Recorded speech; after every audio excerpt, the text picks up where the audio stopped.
मोड़ पर पहुंच गया है। पहले चरण के मतदान के बाद अब राज्य की जनता कल यानी मंगलवार 11 नवंबर को वोट डालने जाएगी। इस चरण में 38 जिलों की 122 सीटों पर मतदान होगा। राज्य भर में चुनावी माहौल अपने चरम पर है और हर दल अपने अपने उम्मीदवारों की जीत सुनिश्चित करने के लिए अंतिम कोशिशों में जुटा है। चुनाव आयोग के अनुसार इस चरण में कुल 1302 उम्मीदवार मैदान में है, जिसकी किस्मत का फैसला 3,70,13,556 मतदाता करेंगे।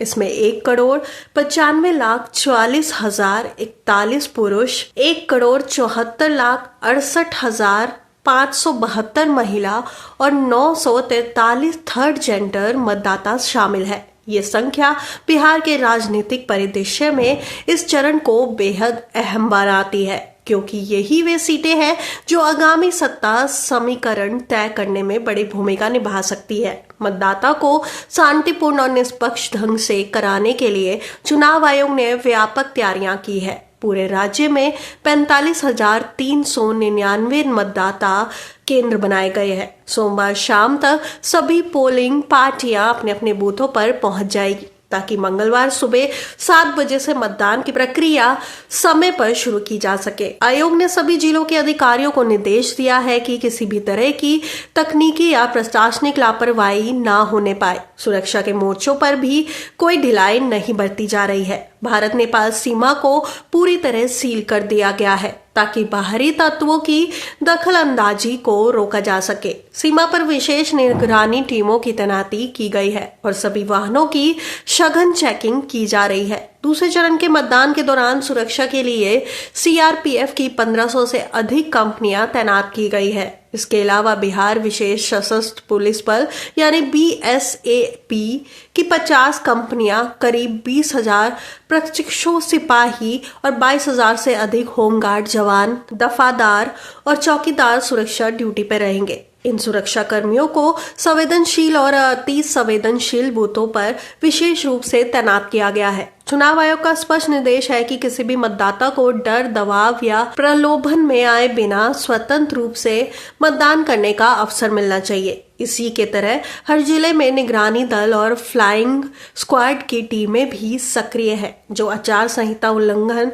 और धन बल या बाहुबल के इस्तेमाल पर नजर रख रही है। बिहार चुनाव का ये दूसरा चरण कई हाई प्रोफाइल सीटों के लिए बेहद अहम है। इस चरण में कई दिग्गज नेताओं की प्रतिष्ठा दांव पर है। सत्ताधारी एनडीए गठबंधन जहां विकास, सुशासन और स्थिरता के मुद्दों पर वोट मांग रही है, वहीं महागठबंधन बेरोजगारी, भ्रष्टाचार, शिक्षा और कानून जैसे मुद्दों पर सरकार को घेरने में जुटा है। तेजस्वी यादव की रैलियों में युवाओं की भारी मौजूदगी देखी जा रही है, जबकि मुख्यमंत्री नीतीश कुमार और उप मुख्यमंत्री विजय कुमार सिन्हा विकास कार्यों के दम पर जनता से समर्थन मांग रहे हैं। दूसरी ओर कांग्रेस और वाम दलों ने भी कई सीटों पर संघर्ष को त्रिकोणीय बना दिया है। राजनीतिक विशेषज्ञों का मानना है कि ये चरण चुनाव की दिशा तय कर सकता है। यदि महागठबंधन को यहां बढ़त मिलती है तो अंतिम चरण में मुकाबला और अधिक दिलचस्प हो जाएगा। वहीं एनडीए को उम्मीद है कि विकास के एजेंडों और प्रधानमंत्री नरेंद्र मोदी की लोकप्रियता के बल पर वे बढ़त कायम रखेगा। चुनाव आयोग ने मतदाताओं से अपील की है कि वे अधिक से अधिक संख्या में मतदान करें और लोकतंत्र के इस महापर्व में अपनी अहम भूमिका निभाएं। आयोग ने कहा कि मतदान केंद्रों पर सुरक्षा के सभी इंतजाम किए गए हैं और प्रत्येक वोटर को भय मुक्त वातावरण में मतदान करने का अधिकार है। कल बिहार के 38 जिलों में सुबह 7 बजे से मतदान शुरू होगा, जो शाम तक चलेगा। इसके बाद मतपेटियां ईवीएम में सुरक्षित रखी जाएगी और आगामी 14 नवंबर को सभी सीटों के नतीजे घोषित किए जाएंगे।